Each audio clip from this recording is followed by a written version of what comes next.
Mm, Okay, go ahead. Okay. I don't see the slides up on there. Is it showing? Can you Yeah. see my slides? Yes, yes, we can see your Okay. slides. Okay. Great. So let's start here with where do we get the moral law from? We already talked about this with the objective morality, so this would be a review here. Well, Mm, moral laws are like physical laws. They exist independently of us. They need to be taught to us, or they need to be discovered by us, just like the law of physics. So laws don't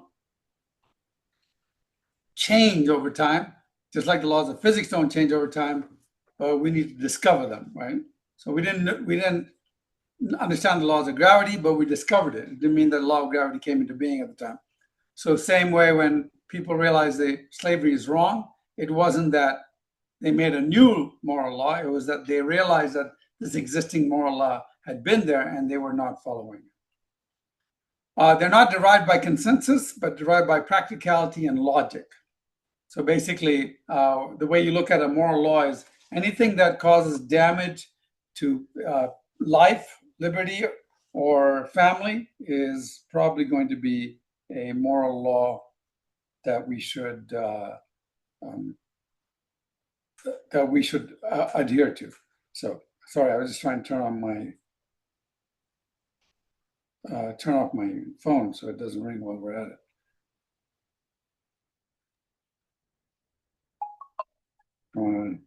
Sorry. Okay. So they may, however, be accepted by consensus, just like we accepted Newton's law, but Newton didn't invent them. So just because some people don't accept the moral law doesn't mean that they're invalid. But mm, in the end, there are only two commandments, right? What are the two commandments? Love God and love your neighbor. Yeah. If you look at the Ten Commandments, you'll see the first four are love God, and sorry, the first three are love God, and the last seven are love your neighbor as yourself. Right? Mm-hmm. Yeah. Okay. Once we love God, we're told to look out for the weak, the poor, the sick, the orphans, and the oppressed. So, as Christians, we are to be involved in moral justice.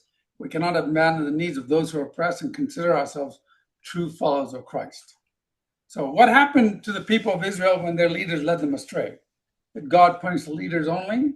No, He punished everyone. So, when we violate God's moral laws, not just our leaders will be punished, but everybody suffers because it's a natural consequence. And if you think about it, God told us to do certain things.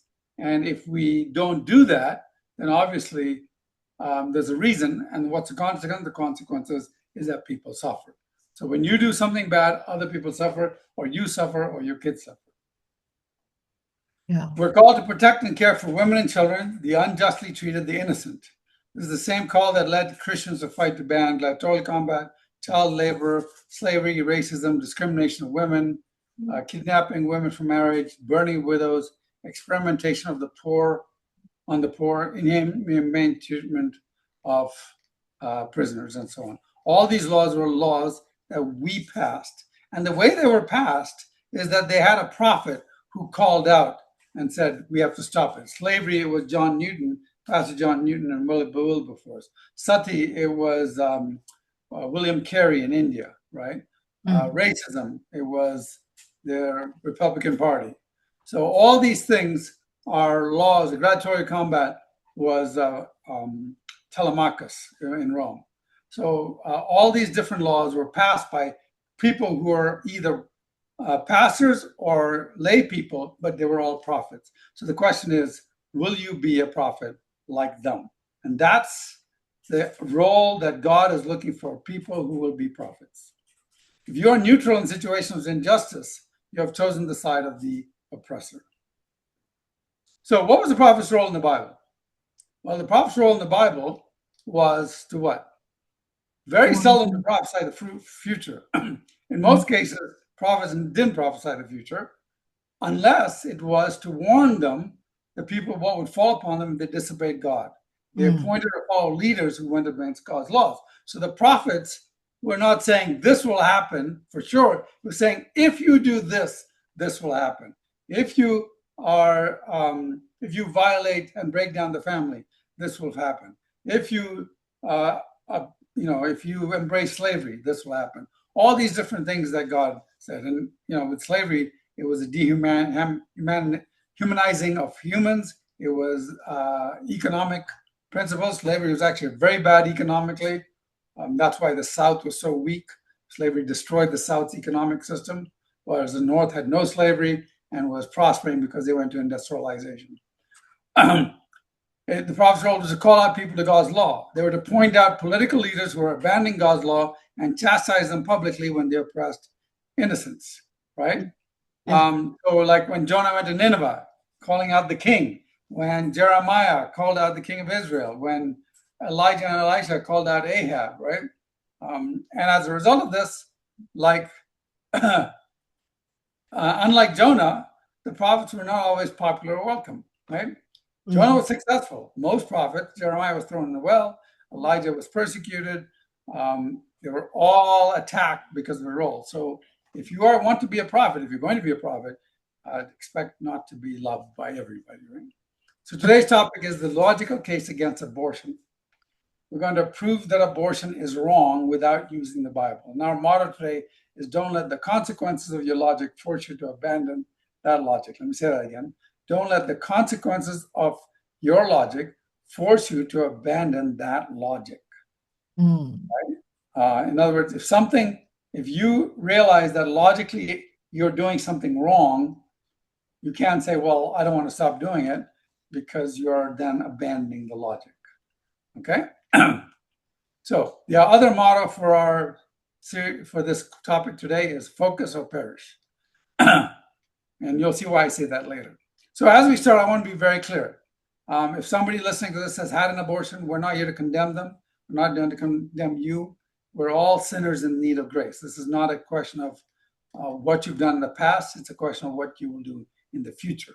Abortion is not the unpardonable sin. We're all guilty of some sin, and abortion is not the worst sin possible. There are many worse sins.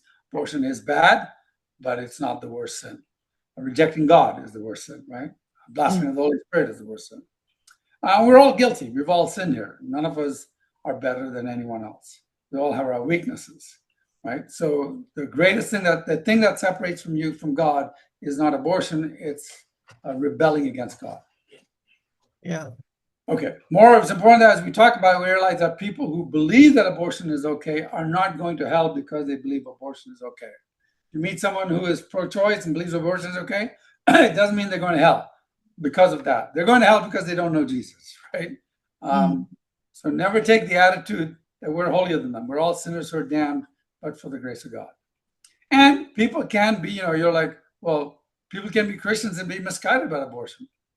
I've met a few Christians who were completely misguided about abortion, but after I went through the talk, they had to basically abandon the logic because they didn't like the consequences.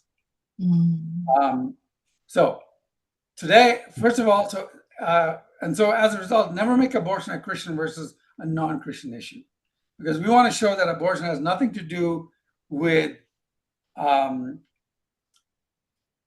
in other words, you can be pro-life without being a Christian, but it has a lot to do with Christianity, but it doesn't mean that it has to be a Christian issue. In other words, what I'm going to show to you is that non-Christians should be pro-life too.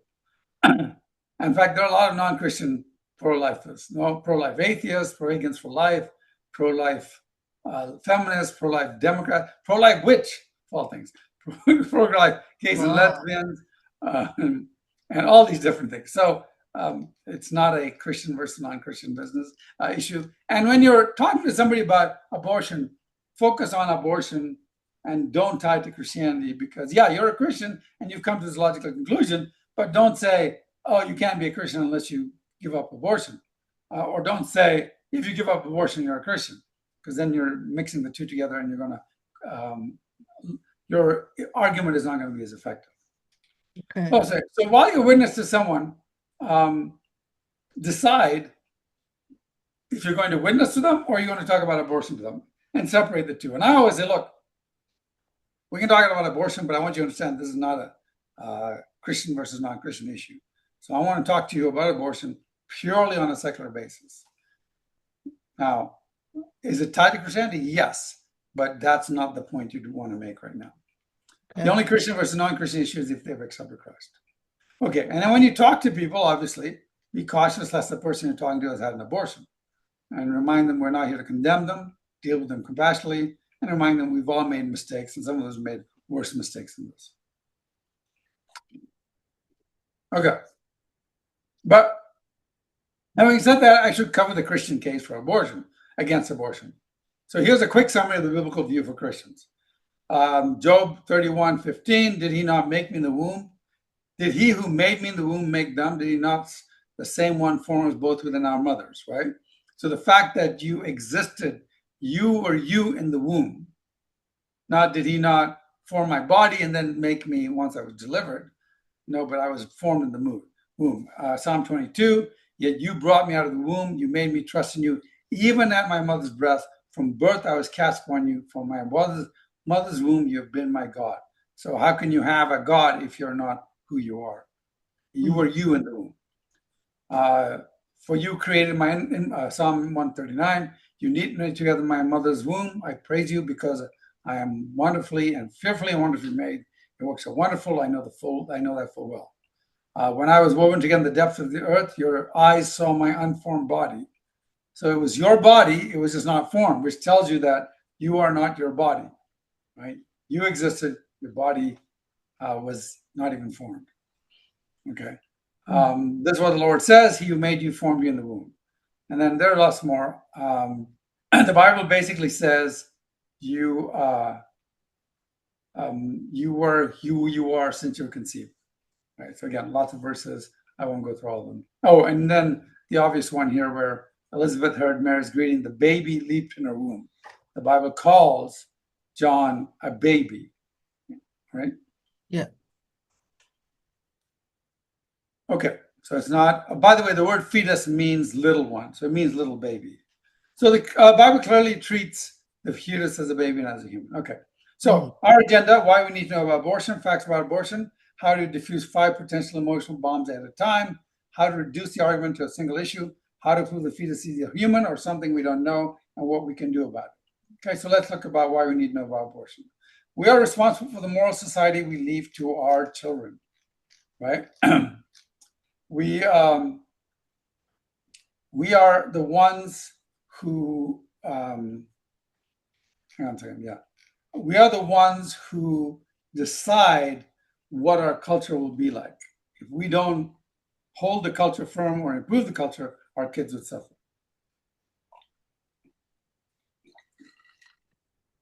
Now, somebody said to me once, well, I don't know why we should talk about abortion. We should just be preaching the gospel. And I said, well, imagine if somebody said, well, we just need to convert the Germans and not save the Jews from the death camps.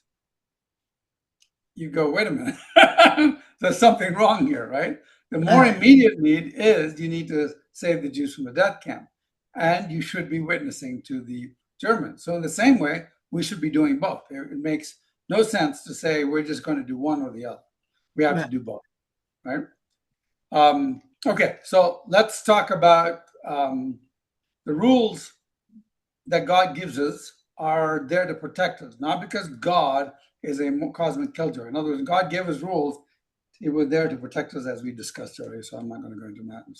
Okay, the other point I think we should realize is that the slippery slope is real. When abortion was first legalized, many children said this is the first step to a society that not only kill unborn babies, would then start killing old people and then the mentally ill. And at some point, we would return to the days of Rome when unwanted children were just killed, right? Yeah. And we can see that this is real because look what Planned Parenthood has done. They kept aborted babies alive to harvest organs, right? Professors support euthanizing disabled children because parents are harmed seeing their children suffer. So you can see that slippery slope is real. People are actually thinking, well, babies aren't human, and if babies aren't human, maybe old people aren't human. If old people aren't human, maybe mentally ill are not human, and then it gets sicker and sicker and sicker. And we get closer to Nazi Germany. And so I want to show you what Nazi Germany did. They started off, the Nazi Germany said, within Nazi Germany, they first, because I would ask myself, how could Germany, which was the place where the Reformation started with Martin Luther. Now I know Martin Luther had some anti-Jewish thoughts, but how could Germany become that evil, right? And the only way they could do it is they first had to be convinced that the Jews were not human. So what was Hitler's first step? Hitler's first step was that to first get the Christians to stop being involved in politics. And so he told the Christians, look, I'll take care of the politics, you take care of the church. Make your faith a private faith, not a public faith. And we've seen there was a document released recently in the last 20, 30 years where it showed that Hitler's plan was, first I'll kill all the Jews and then I'll kill all the Christians. So he was not a Christian, he wanted to kill them. So, but they had to determine that the Jews were not human. Once they could decide that the Jews were not human, then they could get rid of the Jews, you see. So what they did is they started using verbiage that says that Jews are not human. So they said the Jews were parasites. They said the Jews were repulsive, yet characteristic subhumanity. They said the Jews were trash. And the Reichskirche, which is their Supreme Court, itself refused to recognize Jews as persons in the legal sense. So they passed a Supreme Court ruling in 1938 that said Jews were not humans, at which point most Jews should have seen that and left the place. But they did not, many of them did not realize it has happened. Wow. So why is this similar to the fetus? Well, instead of baby, now the pro-choices say prolactic conception, fallopian cell matter, collection of cells, fertilized ovum, unwanted tissue. They don't say kill the baby, they say terminate the pregnancy. And so America today, the unborn is a parasite. In the book, Our Bodies, Our Minds, they call the unborn a parasite. They call them subhuman and not fully human, right? Relatively closer to a piece of tissue. So much garbage. The word person as used in the 14th Amendment does not include the unborn. Remember the Roe v. Wade ruling in 1973, which is now overthrown, but has its own problems, and we'll talk briefly about that. So what's happening in America tomorrow? Maybe the old, the poor, the mentally disabled, the Christian, 2-year-old children. Once you start traveling down the slippery slope, anything can happen. And here's Professor Peter Singer, Princeton DeCamp professor of the Center for Human Values. Look at the name, Center for Human Values, touted for his eminence in the field of bioethics. And he says, infanticide is not necessarily more morally important than abortion, which is morally negligible. In fact, some infanticide is not even important as, say, killing a happy cat. Killing an infant is never killing a person, and is more permissible in at least two kinds of situations. And there's two kinds of situations. One is they're mentally ill, right? So you can see already the progressives want to classify even babies, infants, as non-human. Planned Parenthood says the most merciful thing that a family does to one of its infant members is to kill it. And that's Margaret Sanger, who's the founder of Planned Parenthood. And she also said, she was a racist, she said we should hire 3 or 4 colored ministers, preferably with social service backgrounds and with engaging personalities. The most successful educational approach to the Negro is through a religious appeal. We don't want the word to get out that we want to exterminate the Negro population. And the minister is the man who can straighten out that idea if it ever occurs to any of their more rebellious members. This is an actual document that we have.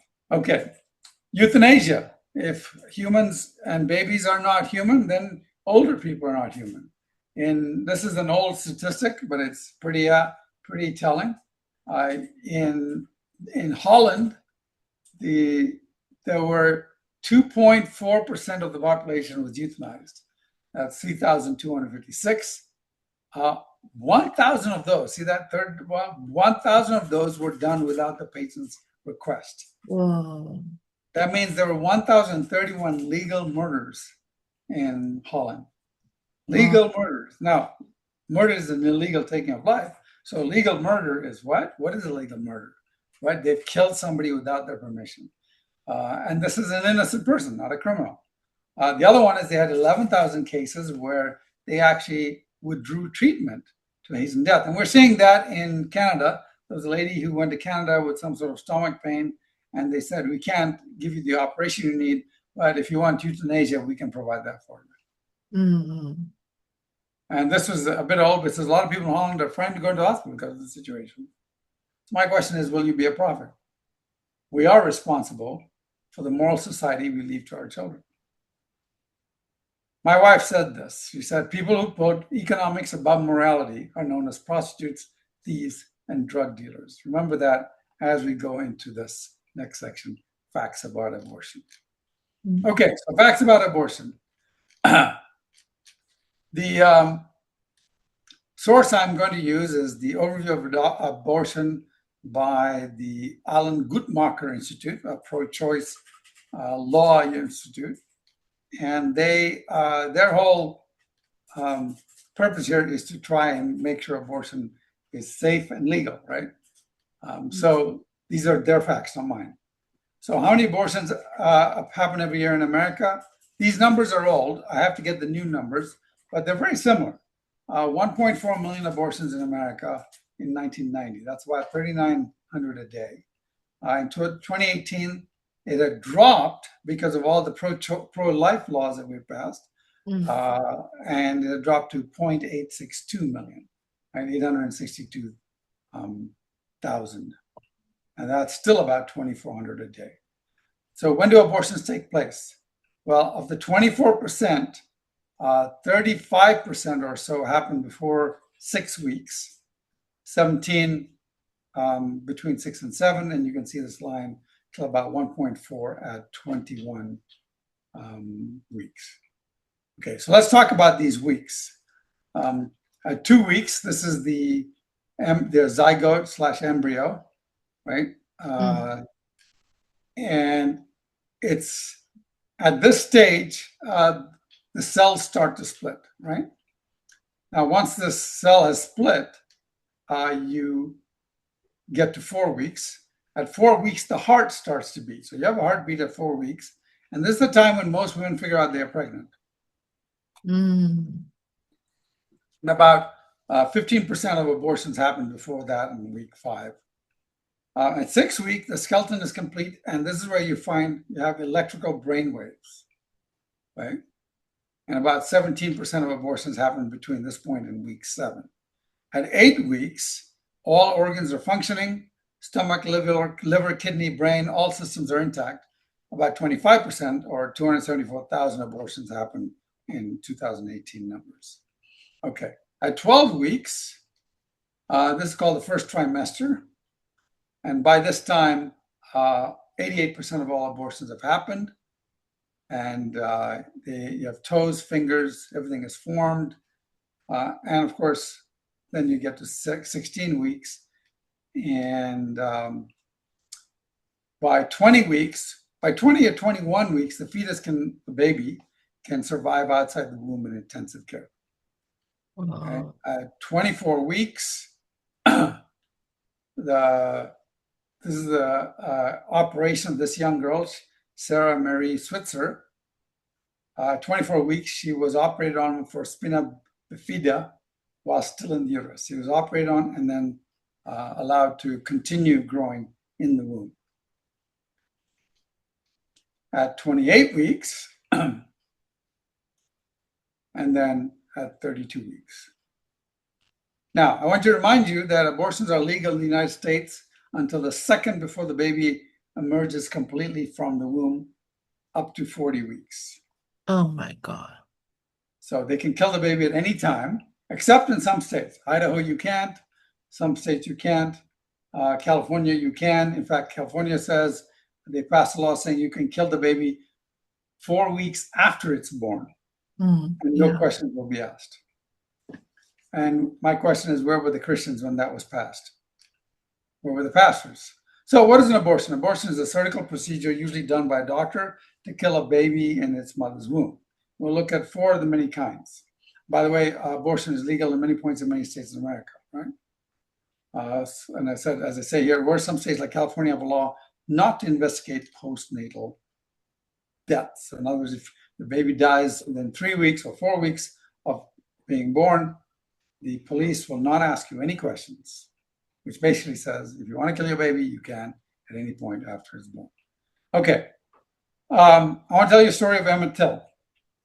Emmett Till was a young black boy from the from the north. I believe he was from Chicago. And he went down to the south this is back in the 50s, before civil rights. He went back to the south, and some people said, he was about 13 years old, I believe. Some people said that he whistled at a white woman. And a few days later, they came and picked him up, beat him up, and killed him, and threw his body into a creek. They found his body, and his mother took the body back home to Chicago. If it was Chicago, it might have been New York. And in that funeral, she opened his casket. And the reason she opened his casket is she wanted everybody to see what they had done to her son, the bloodied body of her son. And as a result of that, that made the newspaper, and everybody got upset about it. And the civil rights movement used that to get the Civil Rights Act passed, right? So a huge thing. Those pictures that was released in the press made the change. So, and the reason I give this is because I'm going to show you some pictures. And the more we understand what these pictures are, the more we understand how brutal what we're talking about is. And so if you have some young kids with you, you probably don't want to watch this because it is kind of gruesome, okay, and upsetting. Okay, so let's talk about the methods of abortion. The saline salt abortions. The fetus is burned out of the saline salt solution. The procedure burns the baby's lungs and bodies and poisons it, so it dies after an hour of pain. The picture up there is my daughter, who is getting married in 1 month. But I just wanted to compare the size of a baby to this baby that died of a saline salt solution. And this was how the burning happens. Right? There's a DNC abortion. Again, picture my daughter getting married in and I want you to imagine that this is what we're doing. We're doing something to a baby like this. The fetus is cut up into little pieces while it's still in the womb and then vacuum up. This is done for smaller babies. And there's a baby that has been cut up into pieces, right? And then there's the dilation and evacuation. The doctor uses forceps with teeth to grasp body parts to separate them from the body with a twisting movement and to crush the skull. And once the skull is crushed, this is for older kids, the body parts and placenta are removed and the skull can pass through the birth cavity, right? It's quite gruesome. Now, I don't know about you, but those look like babies to me. And then there's partial birth abortions. These are the worst kind. Partial birth abortions are performed in fetuses which are above 20 weeks old. Here's a diagram of it. Guided by ultrasound, the abortionists grab the baby's legs with forceps. The baby's leg is pulled out into the birth canal. And because the baby's head is still in the birth canal, technically the baby is not born yet. And according to the left, the baby is still not human. They stick a scissors in the baby's skull. They open and enlarge the hole in the skull. They suck the brains out. And now the baby is dead. So the baby can now be removed. Oh my God. So the question is, do you think we should be doing something to stop abortions? Yeah. There was a law called the Born Alive Infants Protection Act. It was passed recently, about 20 years ago, saying that any infant born alive after an abortion has to be given the rights of any citizen, including the right to life. The problem is they've had a lot of problems enforcing it because states like New York and California don't want to. They want to kill babies. Understand that killing babies is related to Baal worship, where Baal wanted babies to be sacrificed to him. Now, Born Alive Infant Protection Act. Here is Gianna Justin. I got to meet her. She was born alive after a saline abortion. She is a beautiful young lady. Actually, she's quite old right now. She has cerebral palsy as a result of abortion, but she's an accomplished speaker and a marathon runner. Okay, she has trouble speaking, but communicates quite well despite her problems. What happened was after she survived, a couple adopted her because her mom didn't want her. Whoops. Hang on a second. And then we have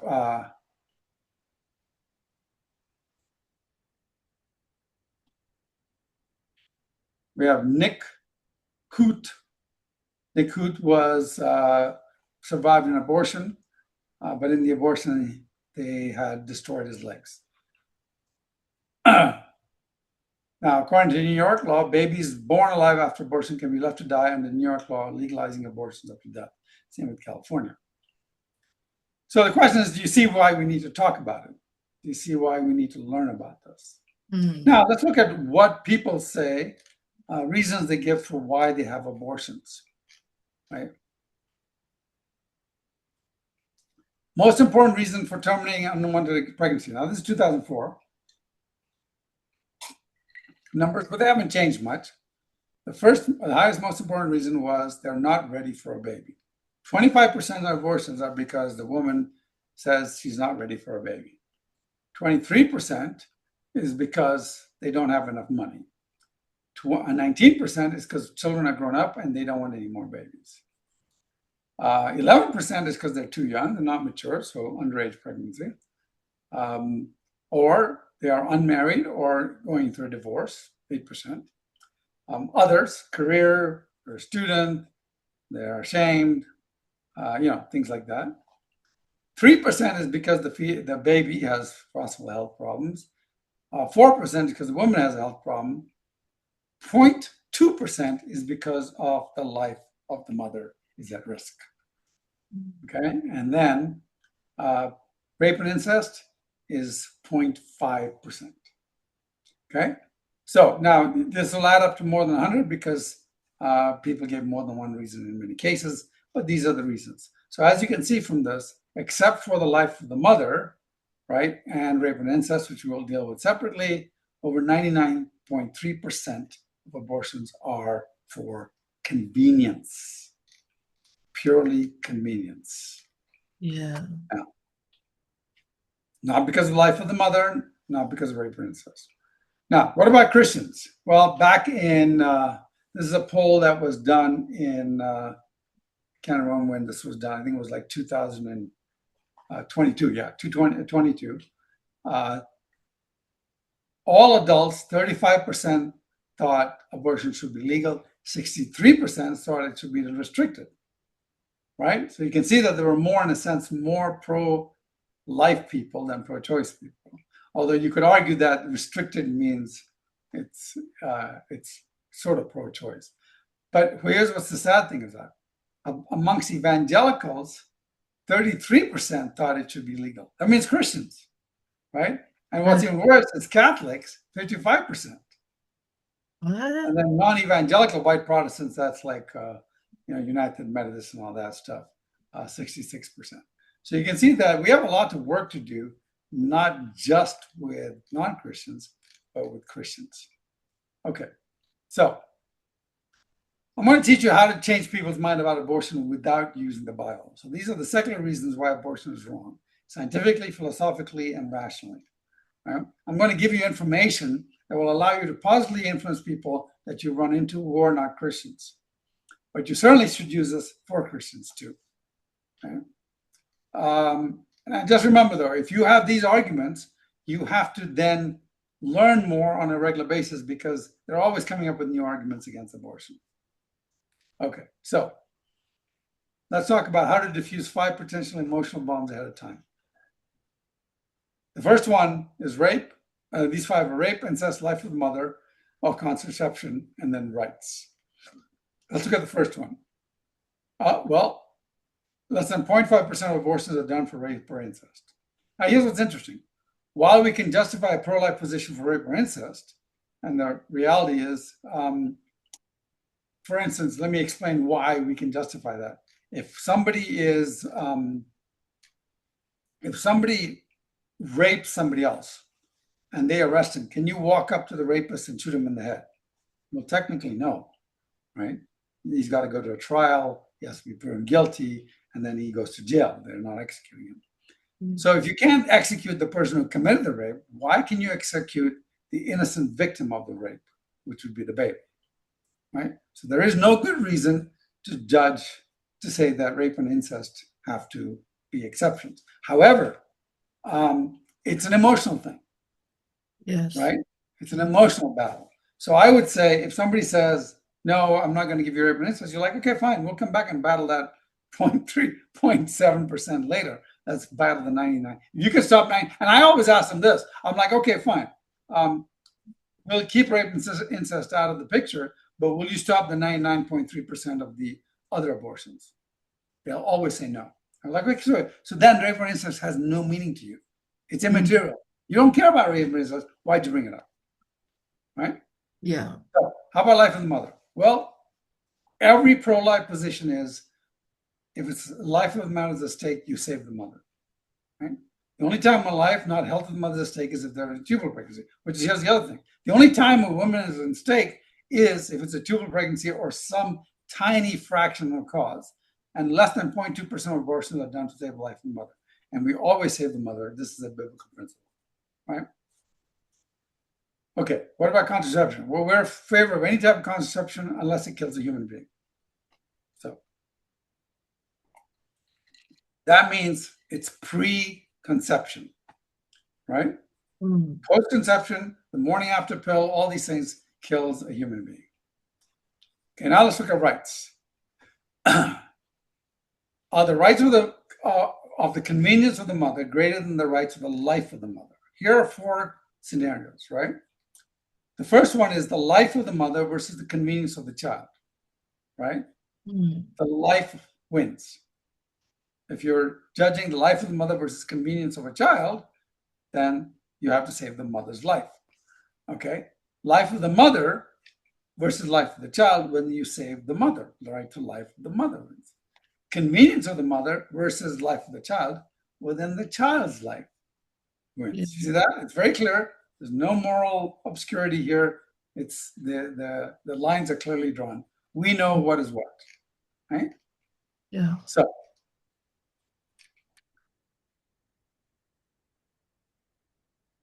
number 4, how to reduce the argument to a single issue.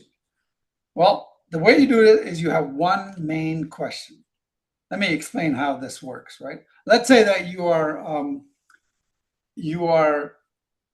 arguing about abortion with someone. You say, look, I have only one question. If you can answer me that one question, then we have the answer to abortion. Let's say, what's the question? I said, okay, let's say that you are working on your computer one day and your son comes up behind you and says, hi, Dad, can I kill this? What is your question? What is it? Exactly. What is it? Right? What is it you want to kill? If it's a roach, kill it. If it's the next door neighbor's puppy, you have a problem. Right? But if it's the next door neighbor's child, you have a bigger problem, right? What is it? And so the answer is, if the unborn are not human, no justification is needed. But if the unborn are human, then no justification is sufficient.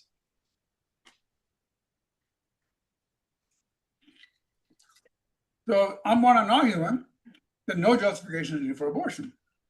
But if the unborn are human, or we're not sure, then no justification is possible except for the life of the mother. So this is where we say you have to focus or perish, right? So anytime you're arguing about abortion, you always want to bring all the issues to, you're going to reduce 90% of all issues to what is it, right? And we're going to go through a bunch of these. I'll just give a few examples. I'm going to show you how to convert this argument to what is it. Okay, so here are the most common pro-choice arguments. Coat hangers. Abortion is a private matter between woman and God. Most people can't afford another child. Women should not be forced to bear an unwanted child. Unwanted abused children. Quality of life, deformed handicap. Adoption is too painful for the mother. Intolerance. These are the most common arguments. Opposition to abortion based on religious belief. If you're opposed to abortion, don't have one. Until you can take care of unwed mothers and provide care for all the children, you can't oppose abortion. Overpopulation. Pro-life rhetoric causes financial bomb clinics and kill people. How can you as a man speak to the issue? That's about a woman's right to choose. It's a woman's body. She should be allowed to do what she wants with her body. Abortion is a very complicated issue, and you should not make decisions for others. Rape, incest, life of a mother. Pro-lifers are hypocritical and believe in capital punishment, right? All these, you're like, you're pro-life about babies, but not about killing a murderer, right? That's what their number 17 is. Okay, so here's how you do it. To diffuse every argument, that's how you win the argument.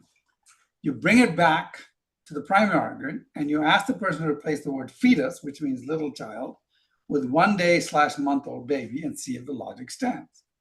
Here's how it works. If they say or implies fetus, replace it with 1 hour old or 1 month old baby. If they say or imply abortion, replace it with the killing of 1 hour old baby. They say or imply choice, replace it with the choice to kill my 1 hour old baby.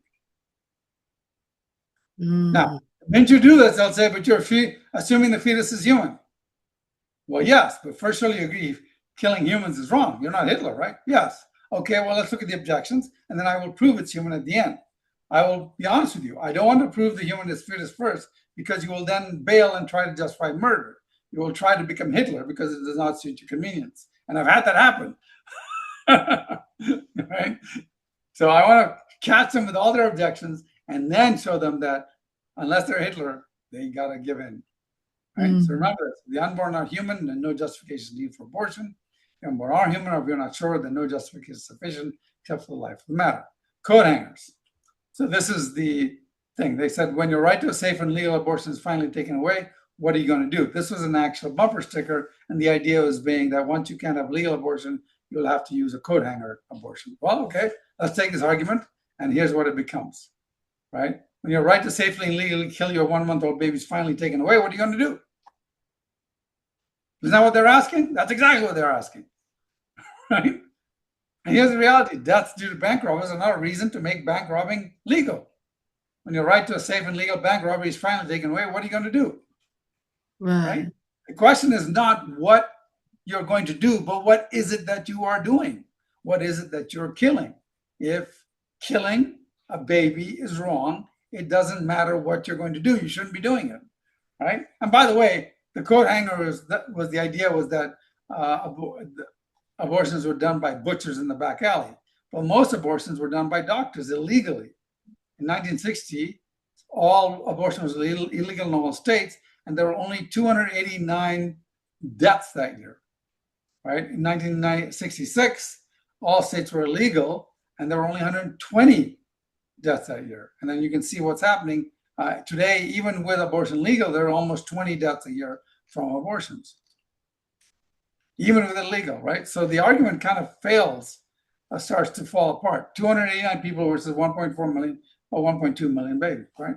Okay, how about this? Abortion is a private matter between a woman and her God. Right? Abortion is a personal decision best left in the hands of a woman or God. Well, remember, anytime they give you this abortion, say, replace it with killing a 1 hour old baby. So killing her 1 hour old baby is a personal decision best left in the hands of a woman or God.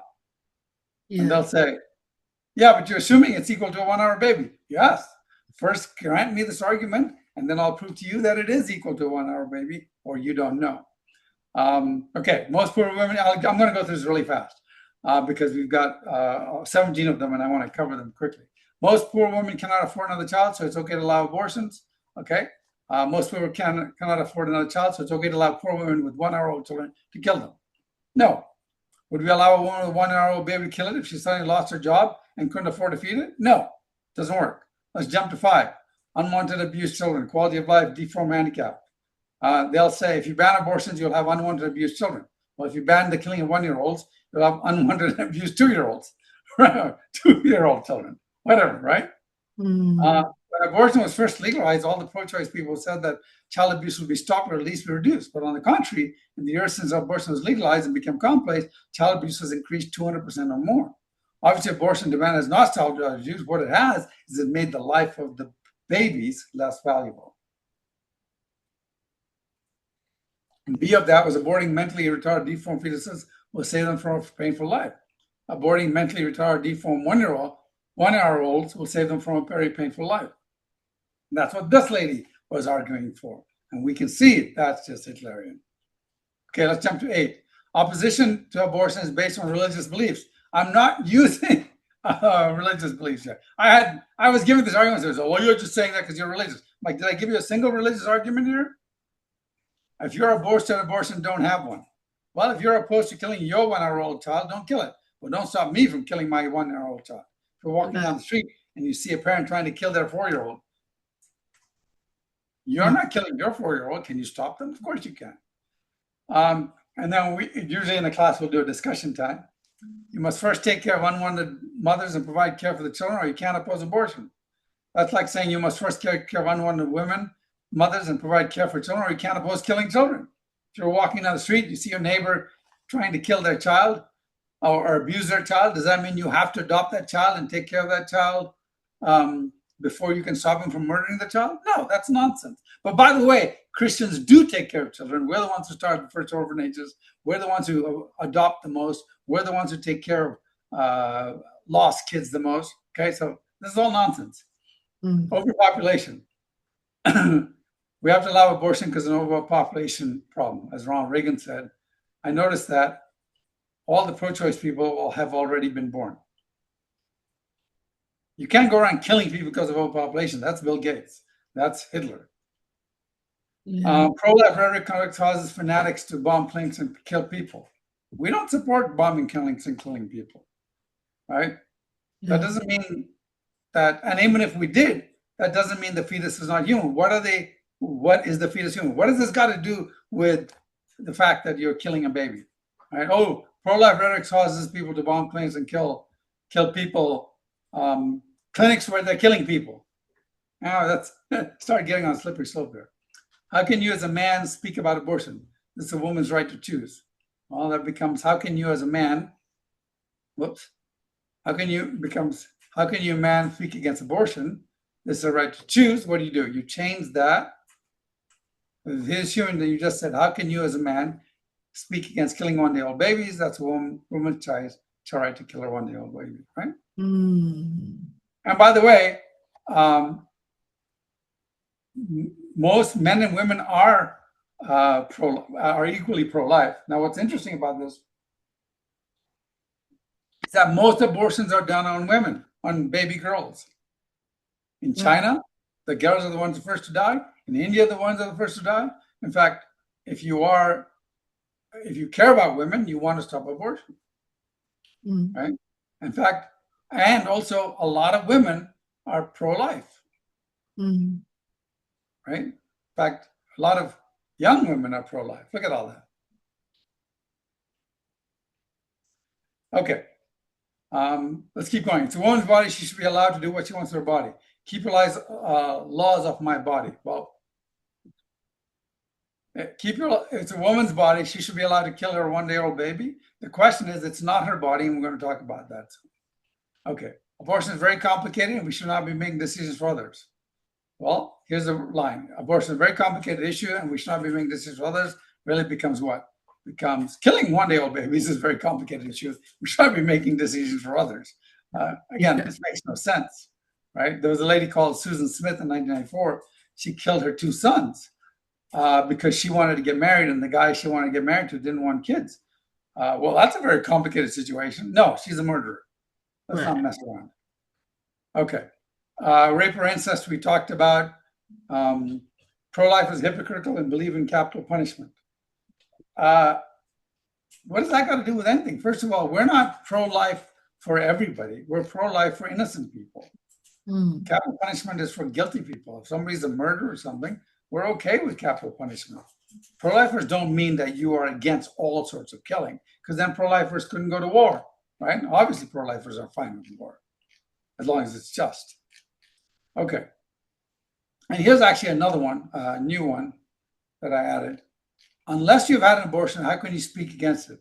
Unless you've been in a situation where you've needed an abortion, how can you condemn me? You don't know what it's like. Well, that reduces to, unless you've killed a 1-day-old baby, how can you speak against it? Unless you've been in a situation where you've needed to kill a 1-day-old baby, how can you condemn it?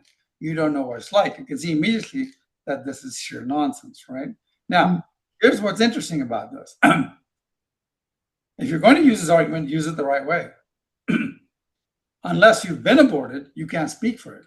You can't say it's okay, right? That's the real argument. Well, you've not been aborted, but Gianna Justin has been aborted, right? Yeah. Ana Rodriguez, Heidi Huffman has been aborted. Betty Smith has been aborted. Ximena Reynolds has been aborted. These are all people who survived abortions, right? And Yeah. with their adopted parents. So you can see that their whole argument falls apart. Okay, most important reason for giving terminating babies, you can see that none of these reasons work except for life of the mother, right? Mm. And then as we talked about, the rights of convenience of the mother greater than the rights of life of the unborn. Are the rights of the mother to have a nice car greater than the rights of the baby to live? And remember what we said, people who put economics over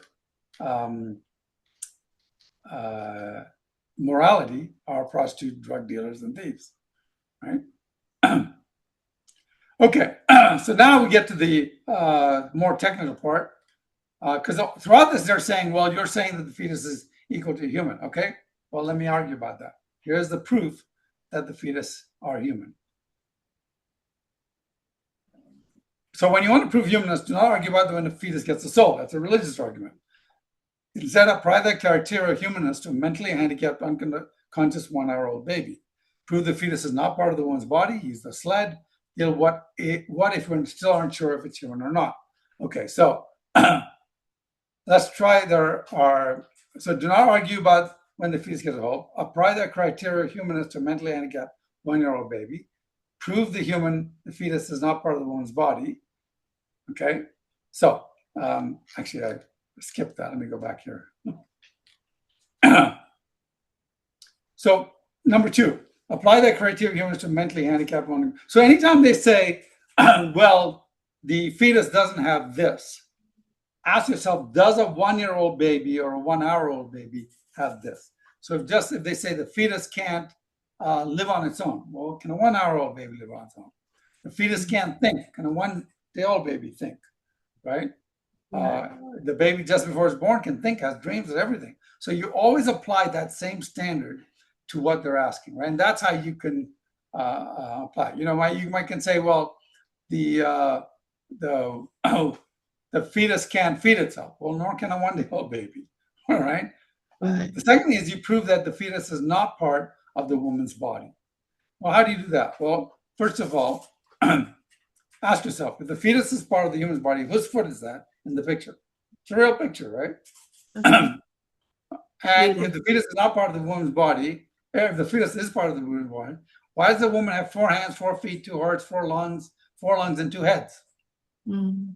In fact, if the woman is carrying a boy, does it mean that the woman is transgender because it has male sex organs and female organs? This is ridiculous, right? Mm. And then the question you have to ask yourself is, the fetus has its own DNA. It's different from the mother's DNA. Whose DNA is that in her, right? In fact, the fetus may have its own blood type. Some fetuses have completely different blood types than the mother. In fact, the mother's blood type can kill the fetus, and the fetus's blood type can kill the mother. Whose blood is that, right? So it's obviously that makes no sense to say the fetus is part of the woman's body. Okay, use the SLED. The SLED stands for different aspects of the body. So if they say, well, the fetus is smaller, well, size doesn't differentiate. The fetus is smaller than the 1-day-old baby, not necessarily. 1 hour, if it was 1 hour from being born and 1 hour after being born, it's the same size. In fact, the baby loses weight after the first few hours after it's born, first 2 days. So it's actually smaller than the unborn baby. So size is not a difference. And also, is a small person less human than a big person? No, right? It has nothing to do with it. So size is not determined. How about level of development? Is a 3-year-old less human than a 4-year-old? Less developed? Level of development has nothing to do with humanity. Okay, but it doesn't look like a human, right? Well, here is Jason Schlechter. He was burned in the line of duty. He doesn't look like a human. Is he human? Absolutely, 100% human. What does looking like a human have to do with being human? Okay, this is, by the way, what humans look like at this age. And then, of course, you say, what is it? If it's not human, what is it? We know it's a fetus. What kind of fetus is it? A dog fetus? A cat? Is it just meat? It's just tissue. What kind of fetus is it? What are you talking about? Right? Humans. It's a human fetus. Yeah. Okay. How about humanity, human beings, and personhood? They might say humanity is not the same as personhood. They may complain that just because something is human, it doesn't make it a human being or a person. What? Huh? You aren't sure there's a difference, or still have vague ideas, but you still want to kill it? And then if they say, well, the state hasn't granted human, okay, welcome to slavery. Are you a racist? The states said that blacks weren't human. The Nazis said Jews weren't human. Are you sure you want to default that argument? Well, maybe a person has something to do with something else and we don't know. Well, if we don't know, we shouldn't be randomly killing things. You have to tell me what it is. Some people say, well, brainwaves. Well, okay, 6 weeks, brainwaves. Will you agree to stopping all abortions after 6 weeks? That's standard. And they'll say no. Okay, then don't argue about brainwaves, because you don't care about brainwaves. You just want to kill things, right? Yeah. Okay, how about environment? Well, location. Well, if it's in the womb, it's human. If it's outside the womb, it's not human. Well, this is a young boy called Timothy. Timothy Keys was born on October 15th, 1994. But Timothy is actually a twin. You see, Timothy was premature. He had a birth defect, and they had to deliver him early so they could operate on him. But his sister, the bigger one in the picture, stayed in the womb for 3 more months. So Timothy was born in 1994. His twin sister was born in 1995, 3 months earlier. Now, if location is the situation, Timothy, born 3 months earlier, who has a birth defect, is human, but his twin sister in the womb is not human for 3 more months. What nonsense is this? No way. Yeah. It makes no sense at all. There's no logic to this. So you can't use that nonsense to say that location has anything to do with humanity. Okay, how about degree of dependency? If somebody's dependent on somebody else, are they human? Well, remember Christopher Reeve, actor of Superman? He became paralyzed. Was he human? He was dependent on a machine. He was dependent on people. What about Stephen Hawking? Couldn't do anything for himself. Had a machine do everything. Is he human? Of course he's human. Yeah. What does that got to do with humanity? So humanness is not dependent on size. It's not dependent on level of development. It's not dependent on environment. It's not dependent on degree of dependency. It's not dependent on looking like a human. It's not dependent on our laws. Think about the slaves. And it's not dependent if it's wanted or not. What is humanness dependent on? Well, number 5, use the DNA evidence. Humanness is dependent on if the fetus has human DNA. If it has human DNA, right? It has life, it has its own unique human DNA, and it's growing, then it's human. Those are only the conditions for humanness. Right? Don't use the word soul, because that's a religious argument, and we don't know when somebody gets a soul, right? So let's not get into theology there. Now, you could go through all this and you say, well, what if I can't convince them the fetus is human? Okay, you can then get them to agree that nobody knows when it's human, right? And then you tell them the story. Let's say you're hunting in the woods. Suddenly you see a rustle in the bushes. It could be a deer. It could be a person. Can you kill it? No, because you have to know what is it, right? Yeah. When can you kill this thing that's rustling in the woods? When you are 90% sure it's not human? How about if you're 95% sure it's not human? When can you shoot it? You can only shoot it when you're 100% sure it's not human. Yeah. By the way, if you did shoot it, you would have shot a koala bear right there in the middle, right? Yeah. But for some reason, you could never be 100% sure it's human, should you ever shoot? And the answer is no. The example I have seen that's a really good example is, let's say you're blowing up a building and you see, you've put fences around it, but in the window you see some motion and you go, oh, there's somebody in there or something in there. It could be a bird, it could be a dog, it could be a monkey. When can you blow up the building?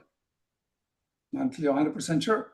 You better send somebody in there, check that it's not a human, check it's clear, then you can blow up the building, right? So you better be able to prove to me 100% before you can do an abortion. If you think that abortion is okay because the fetus is not human, you need to have very strong case to prove it's not human. So tell me your 100% case with scientific and logical facts to prove the fetus is not human and disprove everything I've said so far. Because even if there's a 1% chance that the fetus is human, you cannot kill it unless you're Hitler. You know, I think it would be very sad for anyone to kill a fetus without even having the facts prove it's not human. That would be irresponsible, isn't it? Because it could be murdered. At this point, somebody will say, well, I wouldn't have an abortion, but I can't stop somebody else from having an abortion. Okay, let's go back to the woods. Around the woods with your friend, you're hunting. You see a rustle in the woods, you think it's a deer. You're not sure if it's human, but the person you're with is sure it's human. I mean, it's not human. You're kind of, well, I don't know, it could be a human being. But the person you're with says, nah, it's a deer. Can you let your friend shoot? No. If you're not sure, you can't let your friend shoot. You can't let somebody else kill somebody. Others will be like, well, I thought it might have been human, but he killed a human after the human dies. So not only can you not shoot, you have to stop your friend from shooting. In this case, you would have killed a human. See him right there? He's sitting there with a bow. Yeah. Right? There, I'll mark it. Right there.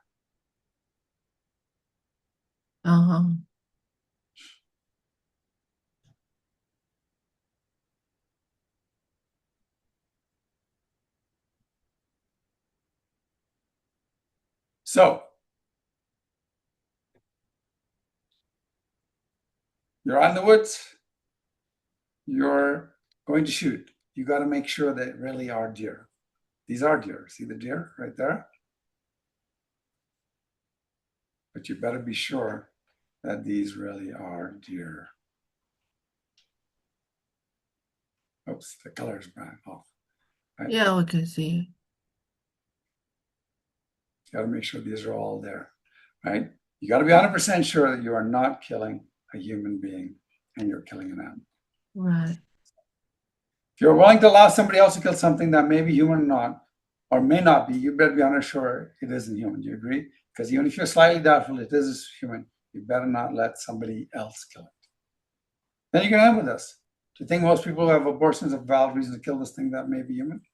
Or do you think most people kill them for convenience, as we've seen on the table? So let's summarize.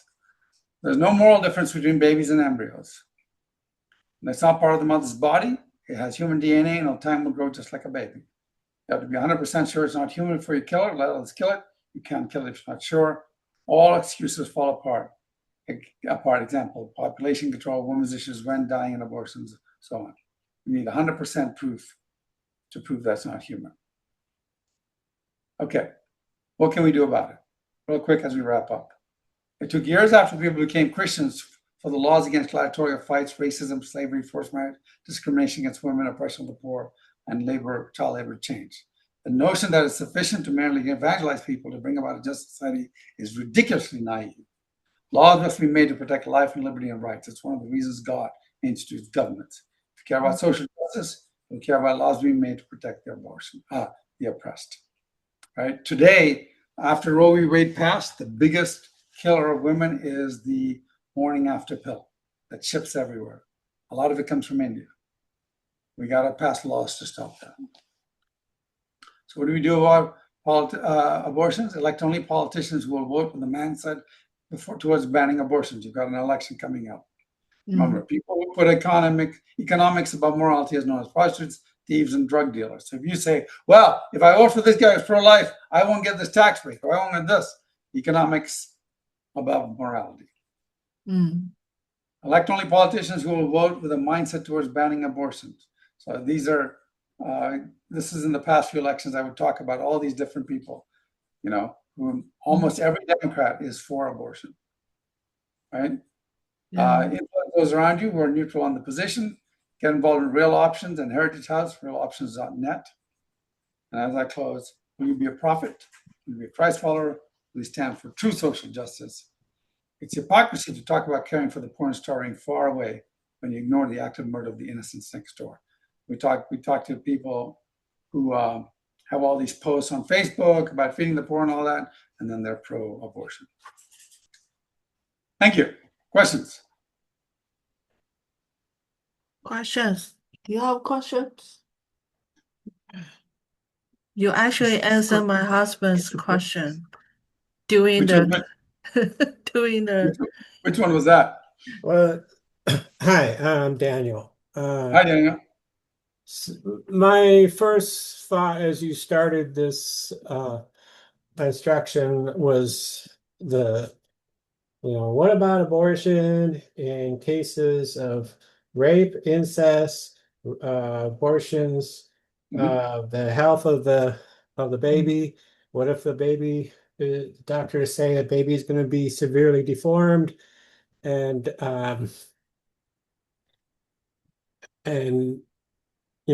the coming to those decisions, it I always, all the other reasons to, I totally am, pro-life, but when comes to those situations, if I was faced with that, like with my wife, and we're, Right.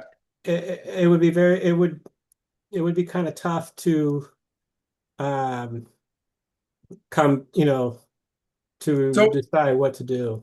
Yeah. So with the health of the baby, it's not your job to kill the baby, right? If a baby has a disease, we don't actively kill the baby. We let nature take its course, and we make sure that they're comfortable, right? So if the baby's going to have bad health, we let them be born. And if they're going to die, then they die in the arms of somebody who loves them, right? Now, what's interesting about it, in many cases, I have stories of people who said, oh, yeah, they said my daughter was going to have this disease, that disease, whatever, or was going to die a few months after they were born. And now here she is 18 years old and fine. Or here he is 15-year-olds and mentally disabled, but we love him, right? You don't kill somebody because they're mentally disabled. You don't abort a Down syndrome baby. God, they're creations of God. You don't have the right to do that. Now, arguing against a non-Christian about that is tougher, but Christians, as Christians, so we should pass laws to protect these babies, right? So that's number one. The second thing with rape and incest, as I said, usually if you're talking to somebody about rape and incest, they don't really care about it. They're just using it as a smokescreen. If you grant it to them, suddenly they'll be like, no. Like, as I said, I was talking to one person. I said, look, you've got a big deal with rape and incest. Okay, fine. That's 0.3% of all abortions. Will you agree to ban 97% of all abortions? Except for rape and incest? They go like, no. I go, well, then you don't care about rape and incest. Why'd you bring it up?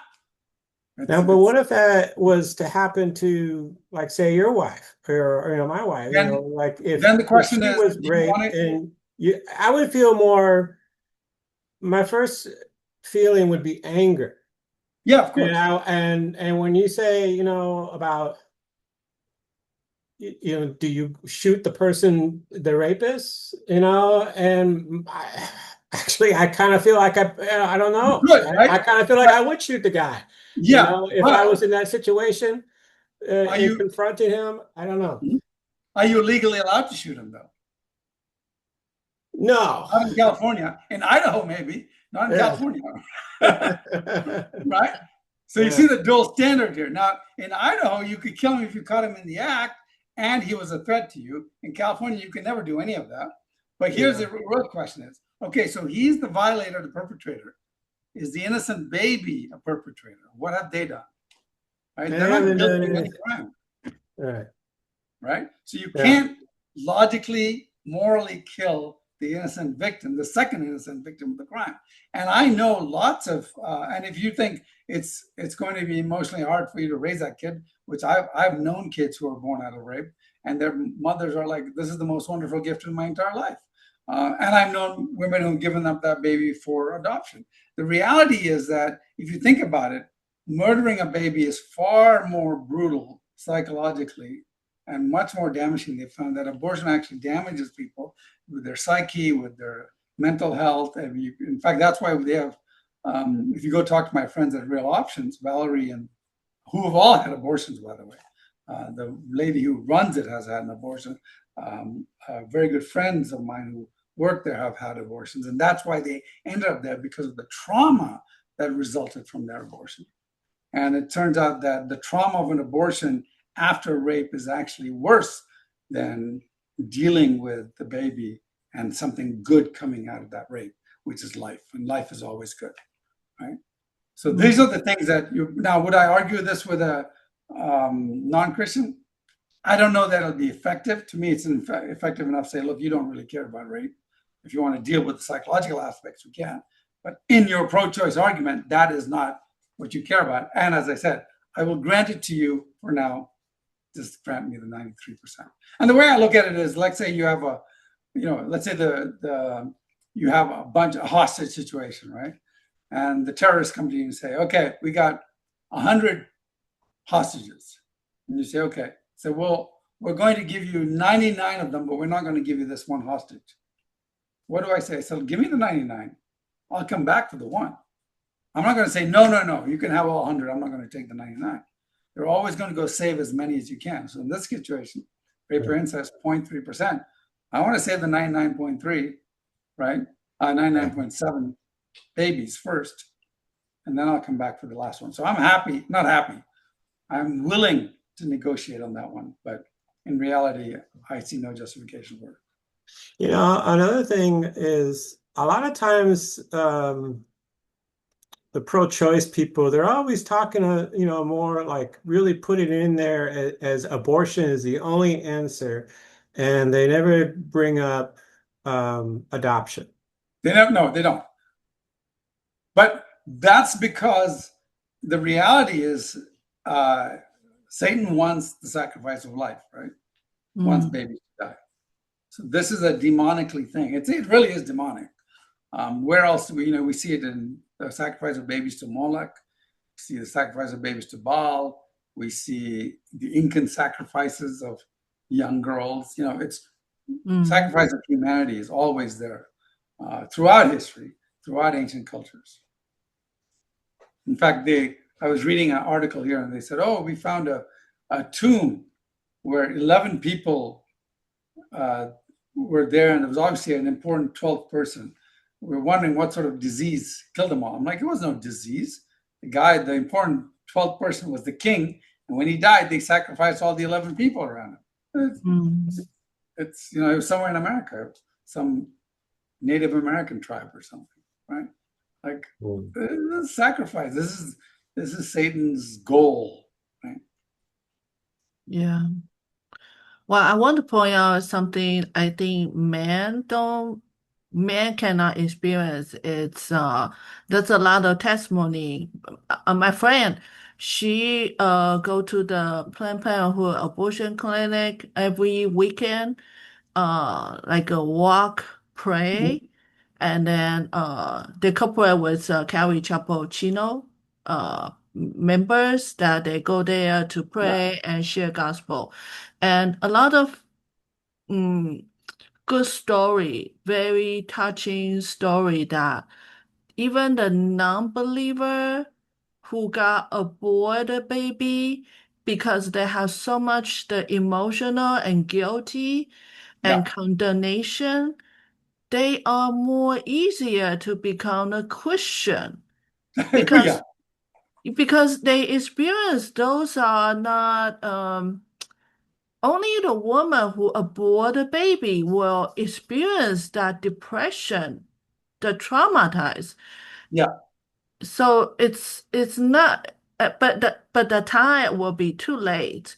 But God has, but it's too late. But God has a plan, so it's not too late. Yeah, there's still redemption through Christ, right? Right. That's a key message I think that they don't get. They think, like they think that, you know, if they have an abortion, all their problems would go away.